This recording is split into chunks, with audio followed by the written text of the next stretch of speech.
una vez más. Muchas gracias por la invitación. Siempre ha sido un gusto, un placer poder estar con ustedes aquí, aunque sea de esta manera, así que debo reiterar las gracias a nombre de toda la familia también. Muy bien, en esta ocasión quisiera, si pudiéramos abrir nuestras Biblias en el libro de Tito, carta del apóstol Pablo a Tito. Vamos a leer y con la ayuda del Señor pretendemos estudiar este libro, ver lo que el apóstol Pablo instruyó a Tito y a través de Tito a cada uno de nosotros. Así que vamos a leer Tito capítulo 1, versículo 1, dice así la palabra de Dios.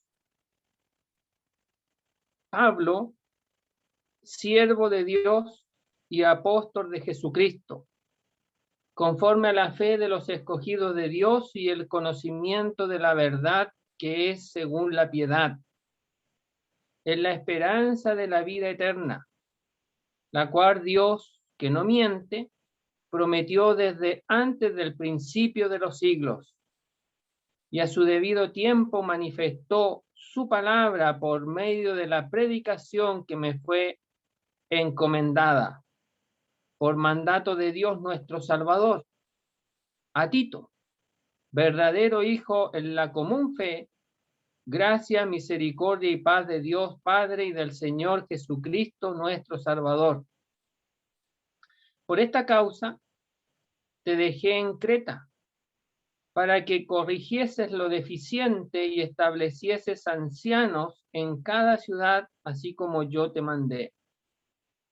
El que fuere irreprensible, marido de una sola mujer, y tenga hijos creyentes que no estén acusados de disolución y de rebeldía, porque es necesario que el obispo sea irreprensible, como administrador de Dios, no soberbio, no iracundo, no dado al vino, no pendenciero, no codicioso de ganancias deshonestas, sino hospedador, amante de lo bueno, sobrio, justo, santo, dueño de sí mismo, retenedor de la palabra fiel, tal como ha sido enseñada, para que también pueda exhortar con sana enseñanza y convencer a los que contradicen.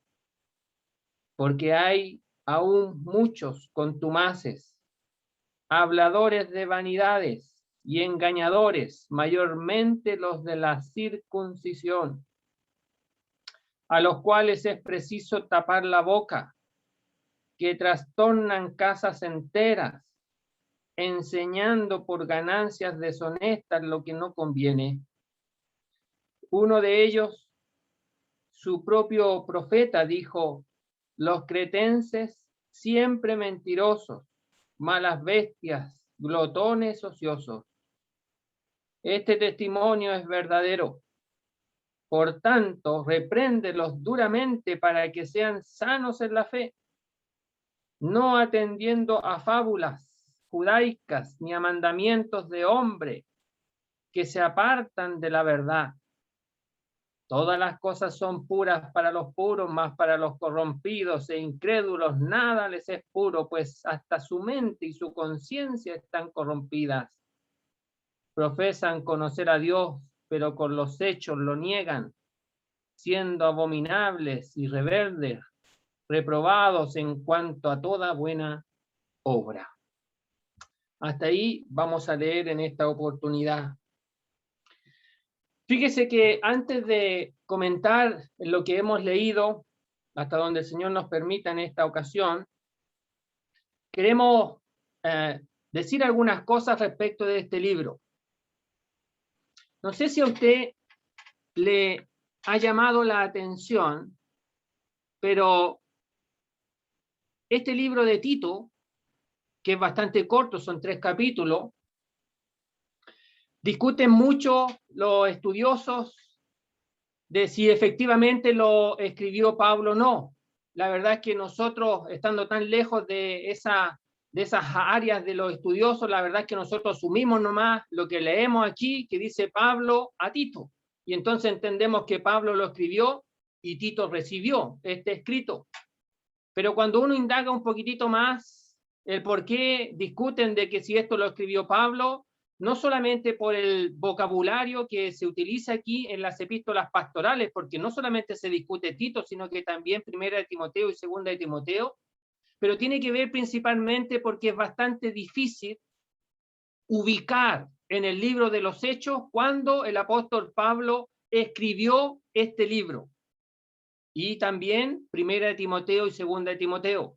Porque en realidad el libro de los Hechos en su último capítulo solamente menciona que Pablo estuvo preso en Roma después de haber apelado, estando en Cesarea preso, y apeló a César y es llevado. Y fíjese que cuando es llevado a Roma, en una de las embarcaciones hacen una parada. Y en esa parada están un tiempo bastante corto en la isla de Creta.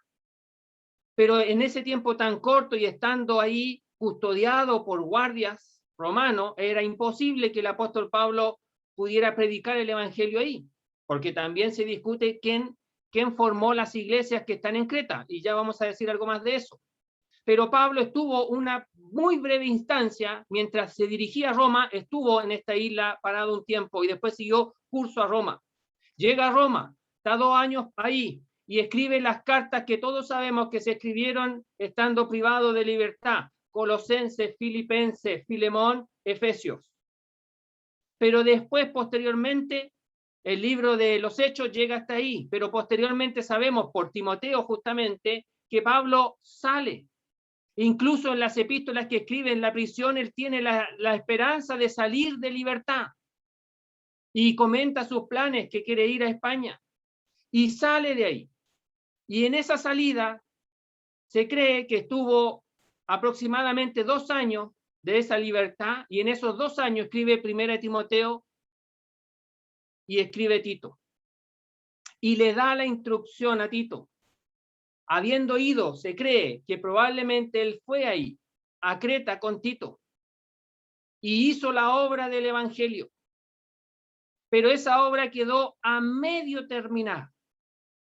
Es similar a lo que le pasó cuando fue a predicar el evangelio a Tesalónica, donde él tuvo que salir de ahí porque le venían persiguiendo, y después manda a Timoteo allá para que vaya a ayudar, a fortalecer y a completar la fe de los creyentes en Tesalónica. Y aquí es algo similar. Está un tiempo muy corto y se tiene que ir. Y en eso que se va, es nuevamente tomado preso. Y en ese segundo encarcelamiento en Roma, él escribe Segunda de Timoteo.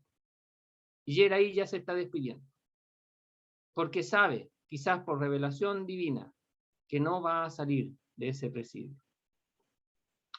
Bueno, eso nos ayuda a nosotros a darnos cuenta y a entender que en ese tiempo tan corto escribió estas 3 epístolas: Primera de Timoteo, Tito y Segunda de Timoteo, siendo la Segunda de Timoteo la última carta que escribió.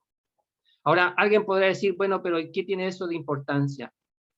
Bueno, tiene su importancia porque uno se da cuenta que Pablo efectivamente fue que escribió estos libros.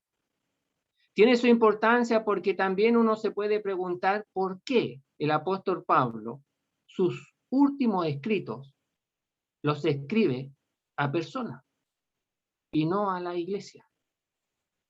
Como es el caso cuando escribe a la iglesia en Filipenses, en Colosenses,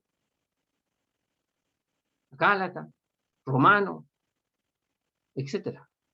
Pero ¿por qué sus últimos escritos los hace a personas? Y a 2 personas muy queridas por él: Timoteo y Tito.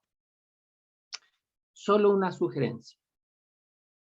Y es sugerencia nomás. Pablo ama al pueblo de Dios. De hecho, en segunda a los Corintios, capítulo 11, dice que sobre sus espaldas pesa la preocupación por las iglesias de Dios. Por lo tanto, Pablo ama realmente a las iglesias de Dios.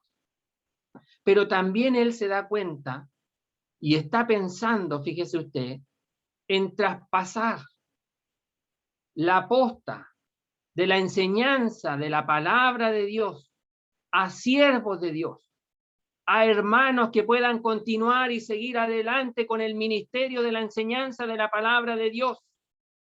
Y se preocupa en Timoteo de animar y de poner en orden, fíjese usted, la casa de Dios. Primera de Timoteo, el objetivo principal, o uno de los objetivos principales, es poner en orden la casa de Dios. Y dice, esto te escribí para que sepas cómo debes conducirte en la casa de Dios. En Tito lo que se destaca, fíjese usted, es la doctrina de Dios, es la verdad frente a la falsedad, es poner por delante la palabra de Dios que es verdadera.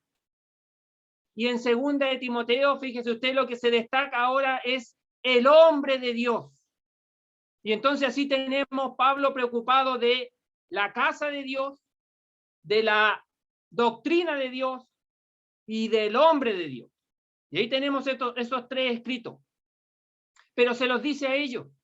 Ahora, lógicamente, estos escritos iban a ser leídos públicamente en las iglesias para que los oyentes también se dieran cuenta de que esos hombres que estaban ahí no solamente eran comisionados por el apóstol Pablo, sino que también tenían todo el respaldo para llevar a cabo todo ese cometido que estaba ahí en los escritos. Pero Pablo tiene en mente de que ya le queda poco. Le queda muy poco el estar aquí ya presente con los creyentes, con los hermanos, en medio del pueblo de Dios. Y mira a su alrededor. Y fíjese que en ese segundo libro tiene que decir, Demas me ha abandonado, amando a este mundo.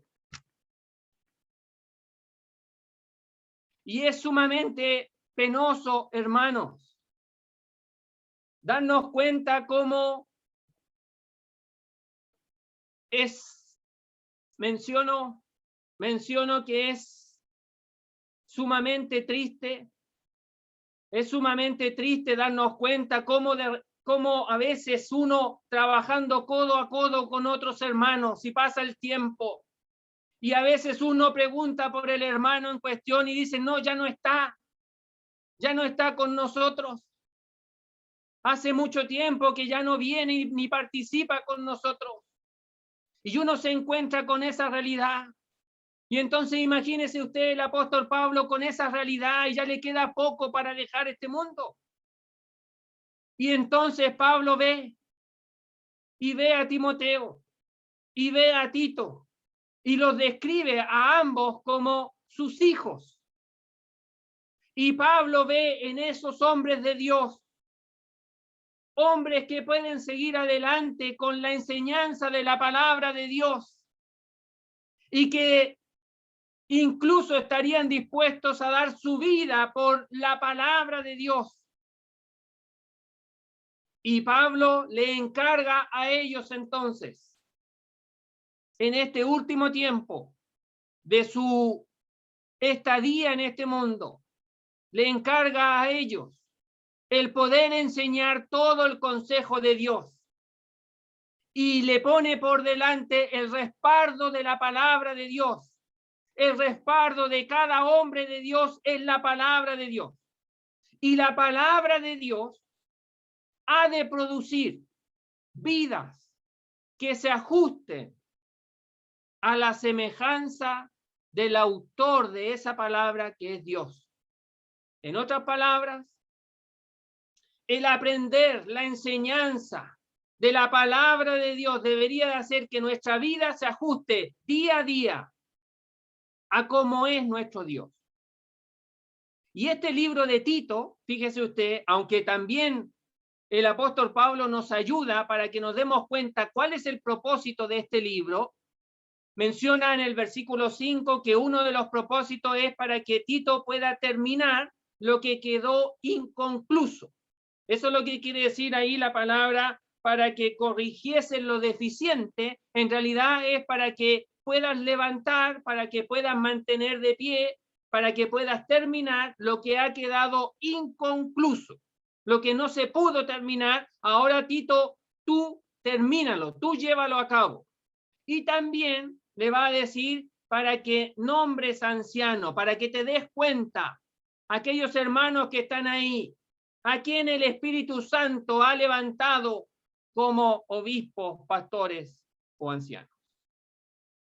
Pero también en este libro, no solamente ese es el propósito o uno de los propósitos, sino que también en este libro usted va a encontrar muchas veces la expresión la sana enseñanza, la enseñanza o la palabra o la sana doctrina. De hecho, se va a decir más adelante en el capítulo 2 que nosotros podemos aportar a la sana doctrina, pero no quizás como algunos los hacen, que son realmente herejes, que cambian la enseñanza o agregan a la enseñanza, sino que nosotros podemos hermosear la sana doctrina. ¿Cómo se hace eso? Con nuestra vida. ¿Y cómo se hace con nuestra vida? Por las buenas obras, por la conducta.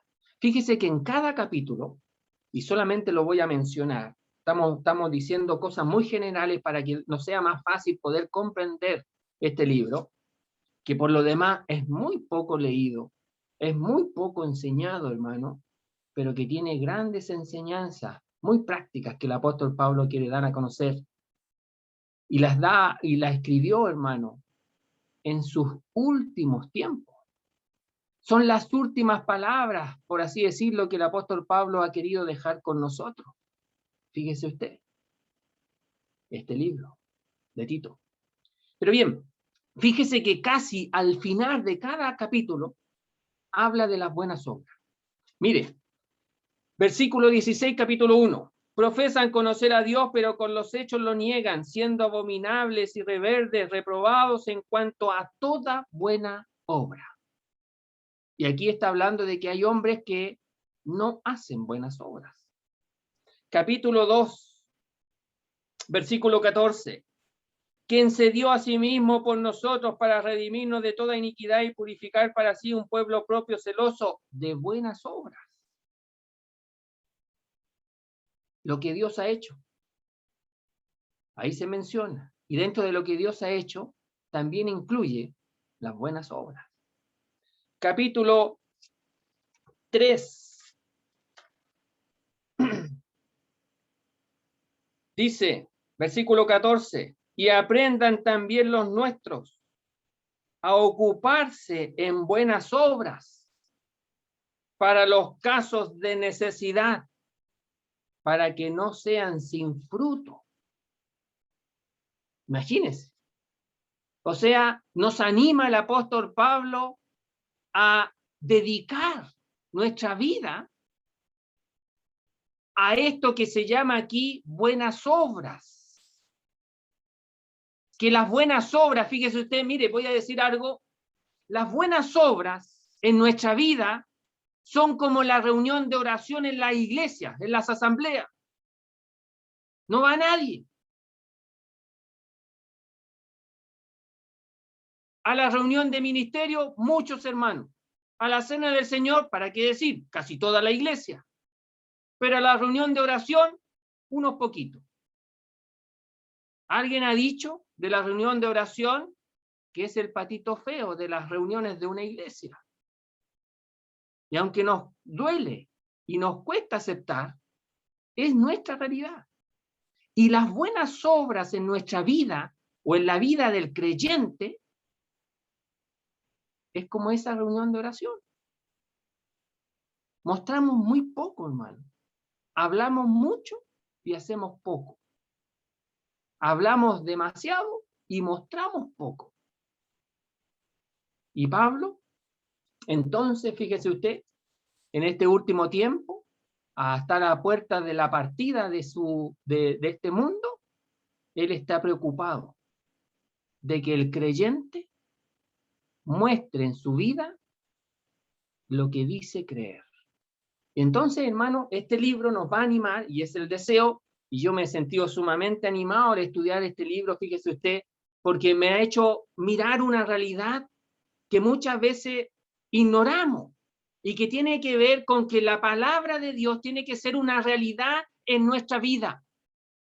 tiene que producir un efecto en nuestra vida. No puede ser que estemos casi todo el día y todos los días en muchas reuniones, y eso es muy bueno, hermano, y si usted lo puede hacer, sígalo haciendo, hermano, hasta donde el Señor nos permita y nos dé, pero no puede ser de que estando todos los días, en todas las reuniones, en muchas reuniones, sigamos igual.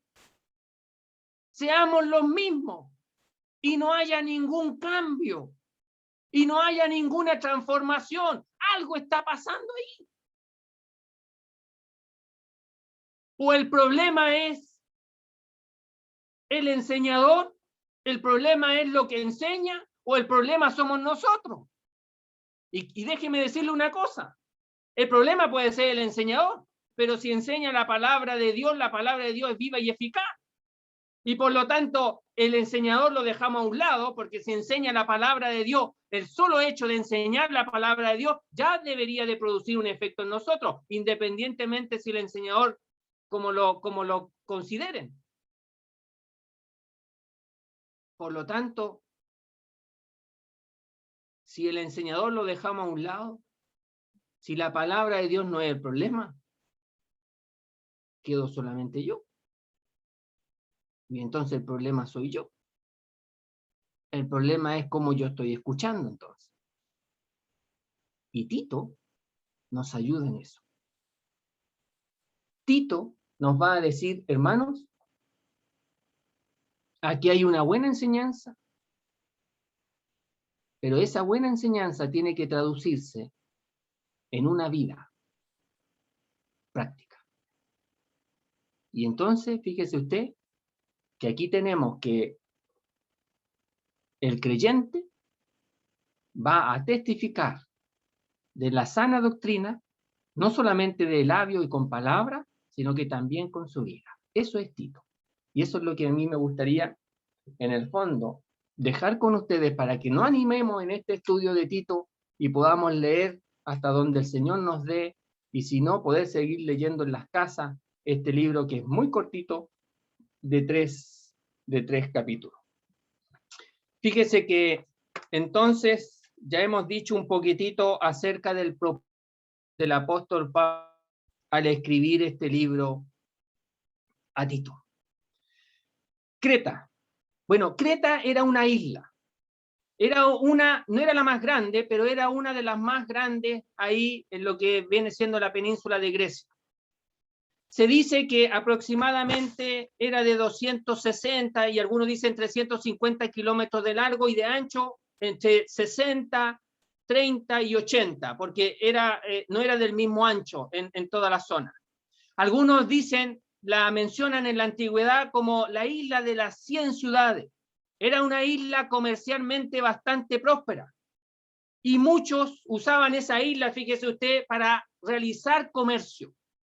Y una de las cosas que también es destacable, hermano, y esto nos va a ayudar a entender, fíjese usted, que cuando uno estudia la vida del apóstol Pablo, y de alguna manera uno pregunta, bueno, ¿cómo lo hacía el apóstol Pablo para predicar el evangelio? Bueno, el apóstol Pablo era un evangelista, pero también era sabio, porque él iba a las ciudades donde transitaba demasiada gente, donde se juntaba mucha gente.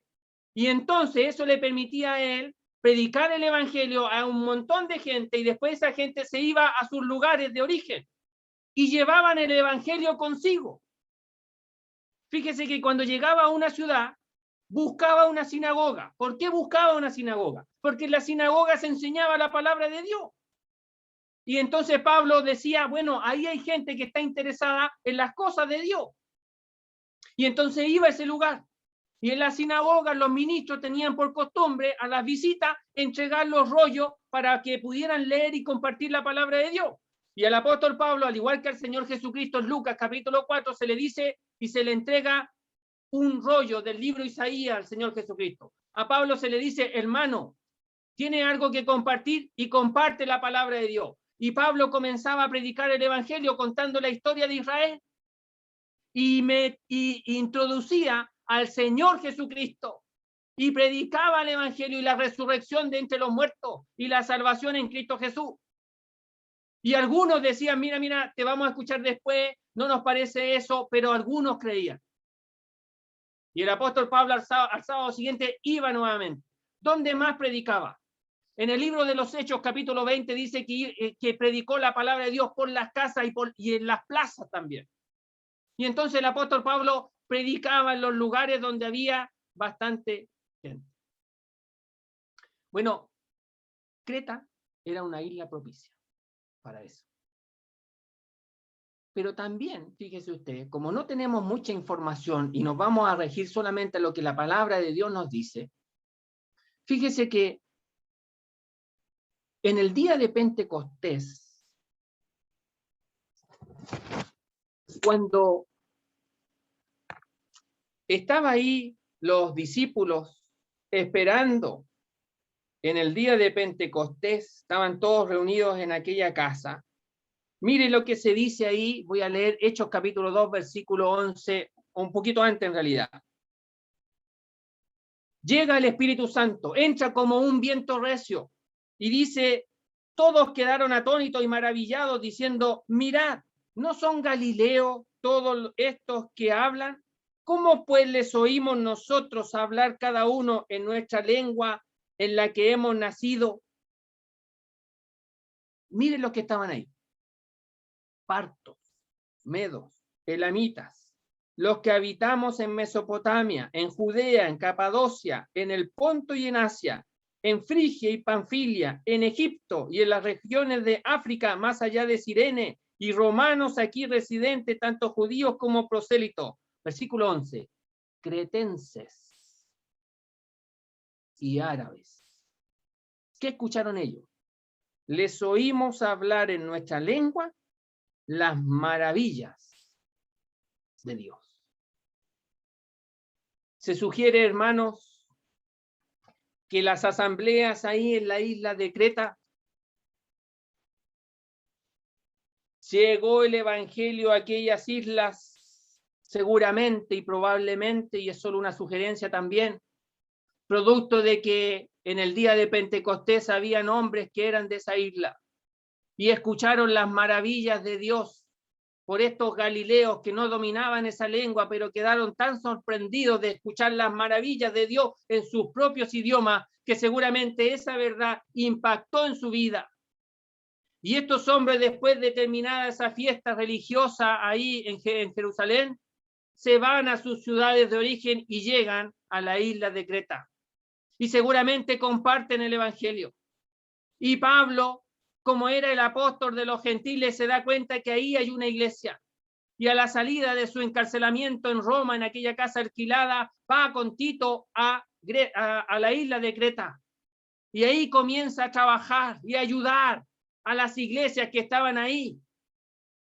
O quizás juntó a los creyentes y fundó iglesias. Todo eso puede ser probable. Pero queda la tarea a medio andar. Y ahí es donde el apóstol Pablo le encarga a Tito y lo envía a Tito hasta esa isla para que él ayude ahí. Y una cosa destacable, fíjese usted, querido hermano, de que el apóstol Pablo no solamente nos enseña a nosotros a poder buscar lugares para predicar el evangelio y aprovechar aquellos lugares donde hay mucha gente, y sobre todo si hay gente interesada en las cosas de Dios, donde uno puede ayudar para que ellos puedan ser aclarados en sus dudas, en los errores que ellos cometen respecto de Dios, sino que también nos enseña la tremenda preocupación que él tiene por el pueblo de Dios.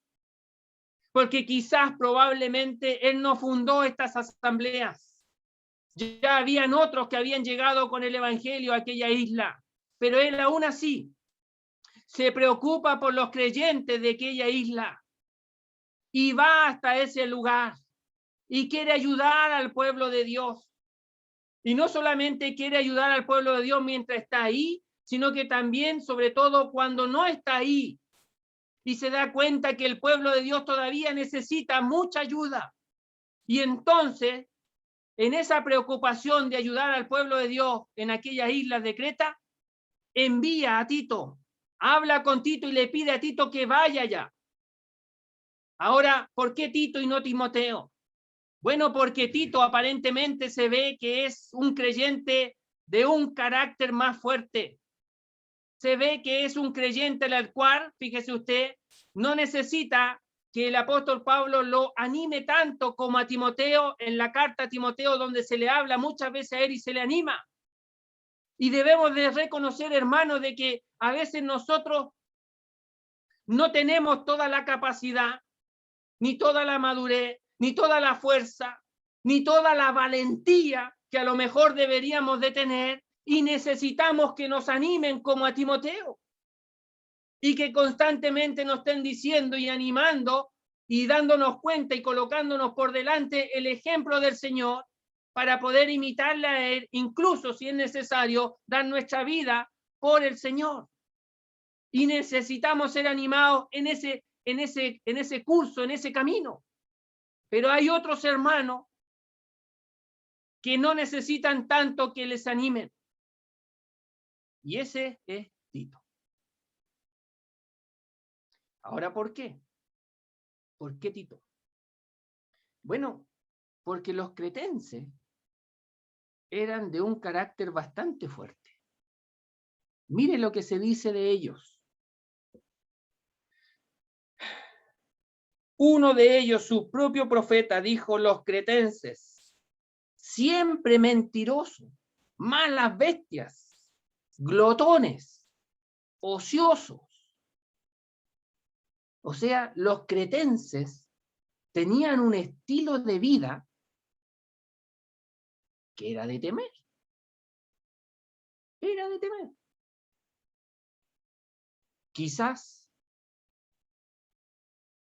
al considerar la manera en que los cretenses eran, un carácter fuerte,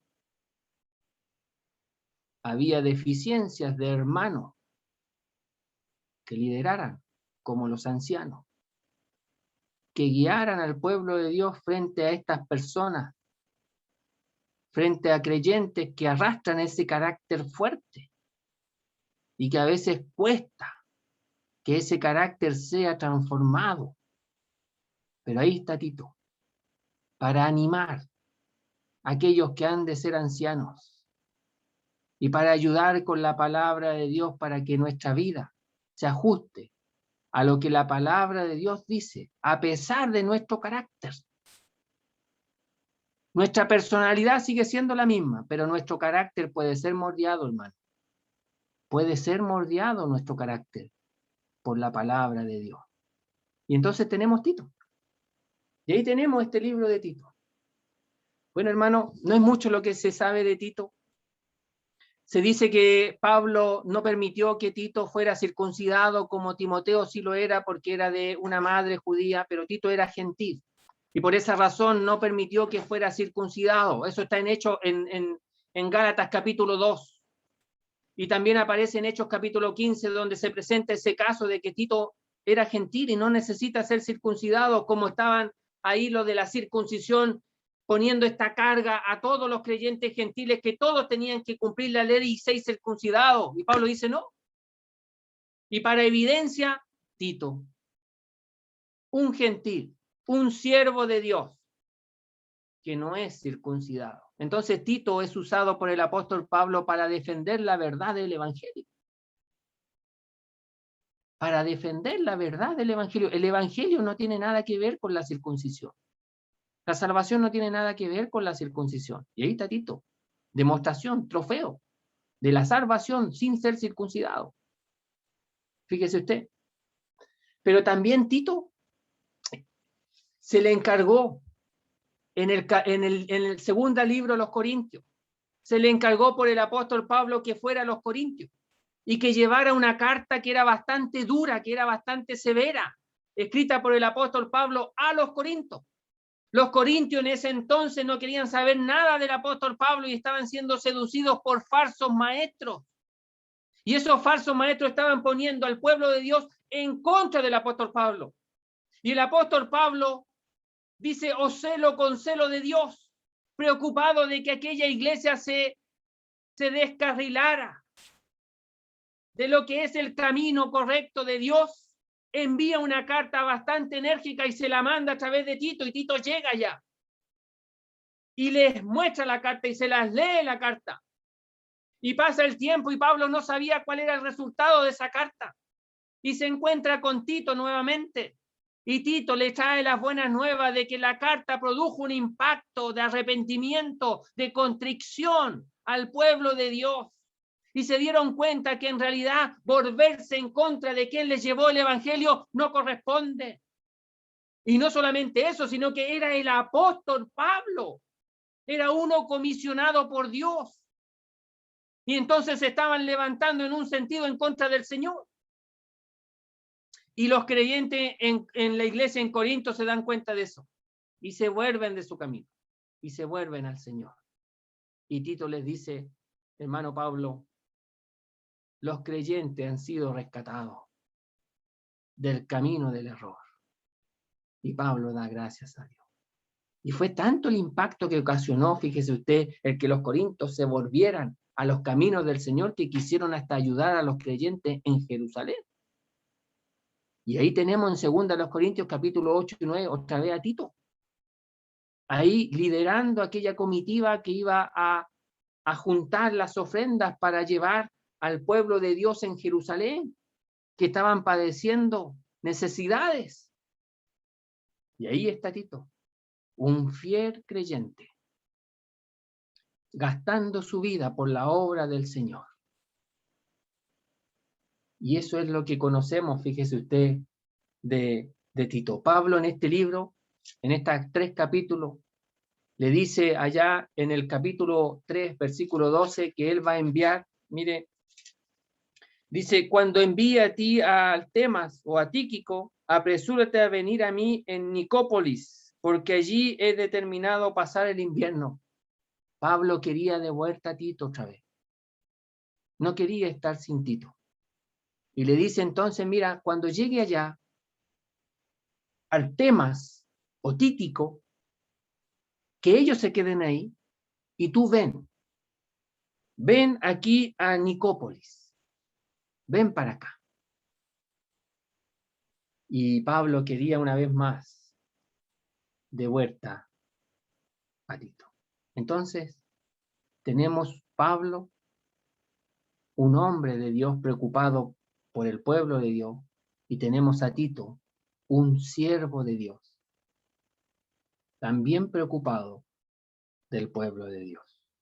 Que el Señor nos ayude, hermano, a ser ejemplo de estos hombres, a que la vida de ellos, de Pablo, de Tito, de Timoteo, aunque no vamos a ver Timoteo, pero también cae dentro de este mismo rango, pueda tener una realidad en cada uno de nuestras vidas. Ese es el cristianismo, hermano. ¿Qué es ser cristiano? Vivir a Cristo. Vivir a Cristo con pasión. Las 24 horas del día. Los 7 días de la semana. Eso es cristianismo, hermano. Es que Cristo sea una realidad en nuestra vida. Y Pablo y Tito y Timoteo eran así. Bien, hermano, he hablado bastante acerca de todo esto, pero espero, hermanos, que el ambiente aquí nos atraiga un poquitito y nos anime a que podamos estudiar este libro de Tito. Mire, vamos a mencionar versículo primero. Ahora vamos a ver los versículos que hemos leído, por lo menos quizás los primeros 4 versículos, incluyendo también el evangelio que nos toca predicar. Mire, Pablo, siervo de Dios y apóstol de Jesucristo conforme a la fe de los escogidos de Dios y el conocimiento de la verdad que es según la piedad. Fíjese que estos primeros 4 versículos son los versículos de la introducción del libro. Y es una de las introducciones más largas que el apóstol Pablo ha declarado. Mire, solamente le gana Gálatas y Romanos. Son esos 2 libros que tienen más palabras en la introducción. Y en tercer lugar vendría Tito en su introducción. Y por debajo de todos los otros libros, Primera los Corintios, Segunda, Tesalonicense, Efesios, Colosense, etc. Todas las demás vienen por debajo. Y entonces, si Pablo hace un tremendo saludo a Tito, fíjese que el saludo contiene bastante enseñanza para el pueblo de Dios. Y lo primero que dice aquí es que Pablo se presenta como el escritor. Y entonces ya hemos dicho el tremendo interés que tiene Pablo por las iglesias, incluso pensando de que él no es el fundador de las asambleas en la isla de Creta. Aún así, tiene amor, tiene aprecio por las iglesias del Señor. Es el pueblo de Dios, hermano. Es el pueblo de Dios que tenemos al frente. Es la iglesia del Señor. Y nuestro amor y aprecio por las iglesias del Señor tienen que ser a la par, como el apóstol Pablo lo siente y lo tiene. Y cada uno de nosotros deberíamos de amar al pueblo de Dios en el lugar en que esté. Es pueblo de Dios. Son hermanos nuestros. Y con mayor razón, si necesitan ayuda, si necesitan el ejercicio de los dones de los creyentes en medio del pueblo de Dios, con mayor razón, hermano. Y Pablo, siendo el apóstol de los gentiles, entonces ve ahí pueblo de Dios que puede ir a socorrer. Y entonces dice Pablo, siervo de Dios. Fíjese que esa expresión siervo de Dios es única aquí del apóstol Pablo. Hay otra parte donde en Apocalipsis capítulo 13, versículo 5, si no me equivoco, se menciona de Moisés, siervo de Dios. Pero normalmente el apóstol Pablo se dice a sí mismo en sus escritos, siervo de Jesucristo. Pero aquí él se describe a sí mismo como siervo de Dios. ¿Por qué? Fíjese que lo que quiere destacar el apóstol Pablo es a Dios. No tanto lo que él es de Dios, sino que a Dios. La palabra siervo aquí significa esclavo. Y cuando aparece la palabra esclavo, lo que se enfatiza es que ese esclavo lo único que quiere, lo único que tiene en mente es agradar a aquel que lo ha tomado por esclavo, agradar a su señor. No tanto lo que hace, no tanto el servicio, sino que más bien que el Señor esté contento conmigo. Y entonces aquí Pablo lo que quiere poner por delante es que Dios es su amo. No tanto, aunque sí lo menciona, que él es siervo de Dios, sino que Dios es su amo. Y entonces quiere poner por delante a las iglesias en Creta a Dios. A Dios. ¿Por qué? Porque lo que necesita el pueblo de Dios es a Dios. Pareciera algo lógico, pero muchas veces el pueblo de Dios deja de lado a Dios. Y no, Pablo dice, lo que ustedes necesitan es a Dios y la palabra de Dios. Fíjese que eso es lo que el apóstol Pablo le dice a los ancianos allá en Hechos capítulo 20. Os encomiendo a Dios y a la palabra de su gracia, porque yo me voy. Yo me voy y probablemente no vuelva a verlos. Y entonces ustedes ¿con qué se van a quedar? Bueno, con Dios y con la palabra de su gracia. Y Pablo dice, os encomiendo. Los llevo a que ustedes se ganen bajo el alero de Dios y bajo la palabra de su gracia, que tiene poder para edificar y consolar y animar. Y entonces Pablo aquí le está diciendo a los creyentes que tienen que depender de Dios. Porque él ha rendido su voluntad como un esclavo. El esclavo no tiene voluntad. Ha dejado su voluntad y ha asumido la voluntad de su amo. Porque ama a su amo. Porque quiere a su amo.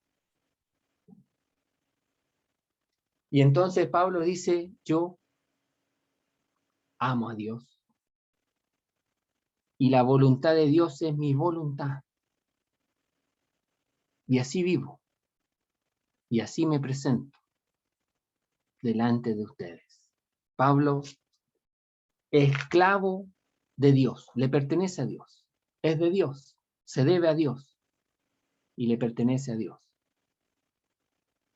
Esto no es exclusivo del apóstol Pablo.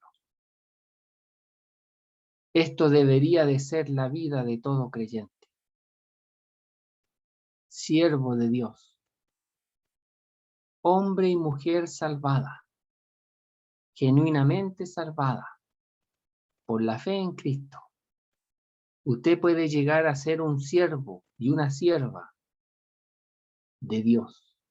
Esa expresión de significa a quién le pertenezco, de dónde procedo.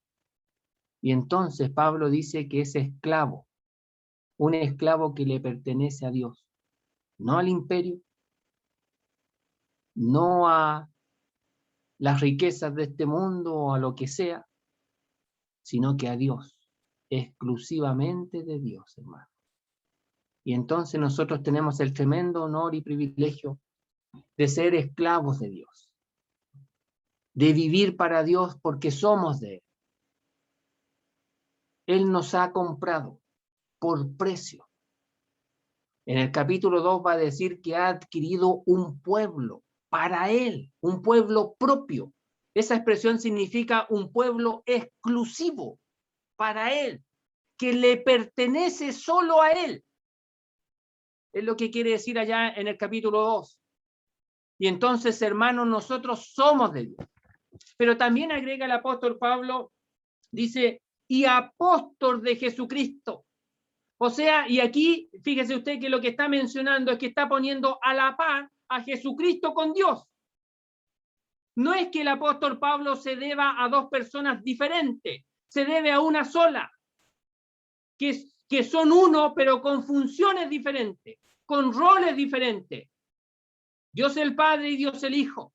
Y entonces Pablo dice, yo soy esclavo de Dios y además soy apóstol de Jesucristo. O sea, Jesucristo me llamó para su apostolado, me llamó para enviarme, me llamó para comisionarme, me llamó como cuando un país llama a alguien y lo envía como un embajador, como un representante.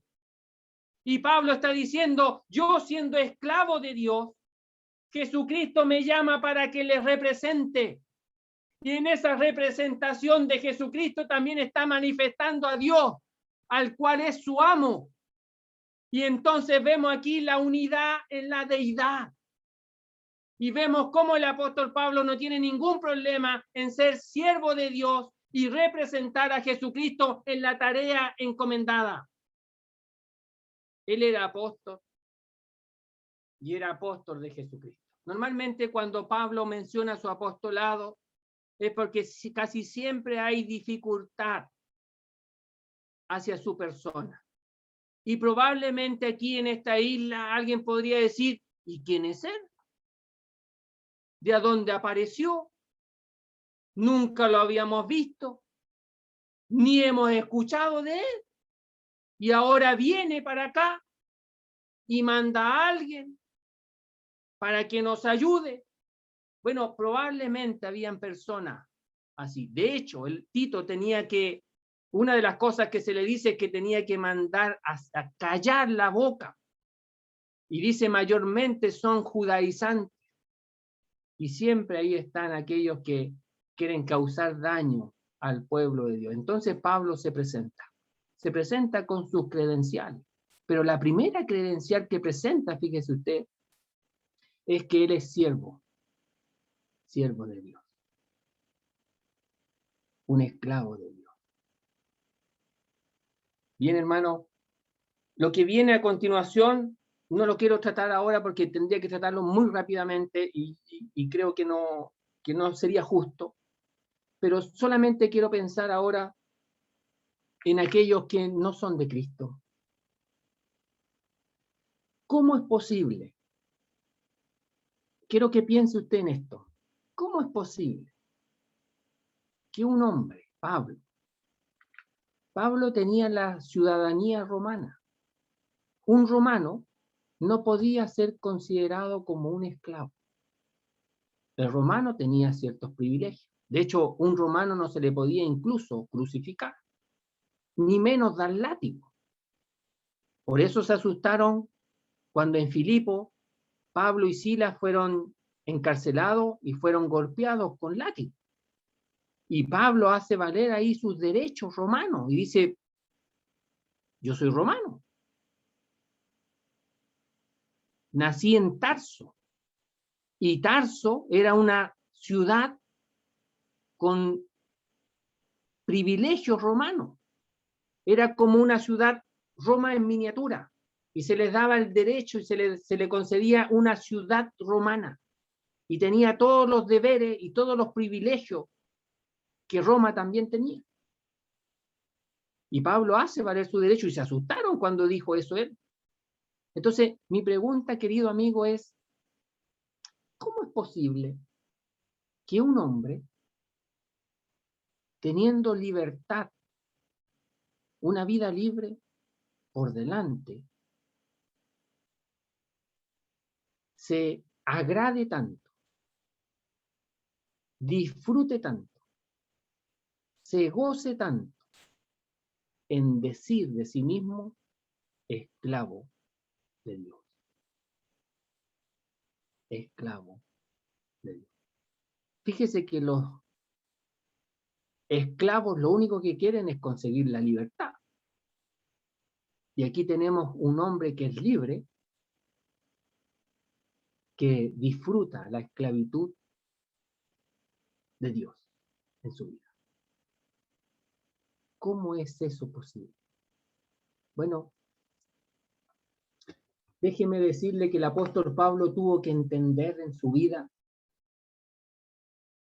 que él antes era esclavo del pecado, que él se dio cuenta en su vida que había una ley que le condenaba, y aquella ley que decía no codiciarás, halló en mí toda codicia, dice Romanos capítulo 7, y ahí nos vamos a basar. Y él descubre por los mandamientos de que había un mandamiento que decía no codiciarás, y él se da cuenta que en su vida existe la codicia y que la codicia se apodera de su vida y que ese mandamiento hace de que él se dé cuenta que es pecador. Y por mucho que él quiera apartar la codicia de su vida, se da cuenta que no puede. Y de alguna manera se da cuenta él que es esclavo del pecado, que queriendo hacer el bien me doy cuenta que no puedo, que hay una ley en mis miembros que me lleva cautivo a la ley del pecado y que yo, no queriendo hacerle daño a las personas o queriendo hacer el bien de Dios, no puedo. Soy incompetente y me siento esclavo del pecado. Y Pablo se da cuenta que la paga del pecado es la muerte, pero también se da cuenta de una gran verdad que dice, más el regalo de Dios es vida eterna en Cristo Jesús. Y Pablo, reconociendo sus pecados, reconociendo que es esclavo del pecado, que es lo que queremos en esta tarde, querido amigo, que usted reconozca la esclavitud de su pecado, que usted no puede dejar de pecar por más que lo intente, por más que quiera, no puede dejar de pecar. Sea sincero, sea sincera delante de Dios, no puede dejar de pecar. Es esclavo del pecado y la paga de sus pecados le condenan. Le van a llevar a la muerte eterna. Pero Dios no quiere eso. Y Pablo tampoco. Y nos ayuda a nosotros y nos comenta lo que él descubrió en su vida. Y dice, más la gracia de Dios es vida eterna en Cristo Jesús. Y la gracia de Dios habla del regalo de Dios en la persona de Cristo. Y Dios me regala, fíjese usted, me regala a mí y a usted, pecador perdido, la vida eterna que viene en la persona de Cristo Jesús. ¿Por qué viene en la persona de Cristo Jesús? Porque Él se hizo hombre y habitó en un cuerpo humano igual al suyo, igual al mío. Pero no solamente eso, que eso ya es una gran cosa, que Dios el Hijo haya tomado una naturaleza humana para sí, sino que también Él dio su vida en la cruz del Calvario. En el monte de la calavera, Él fue crucificado y dio su vida en aquel lugar. Lo hizo públicamente para que todo el mundo lo viera. Algunos se burlaron, pero otros se estaban dando cuenta que ahí estaba muriendo el Salvador.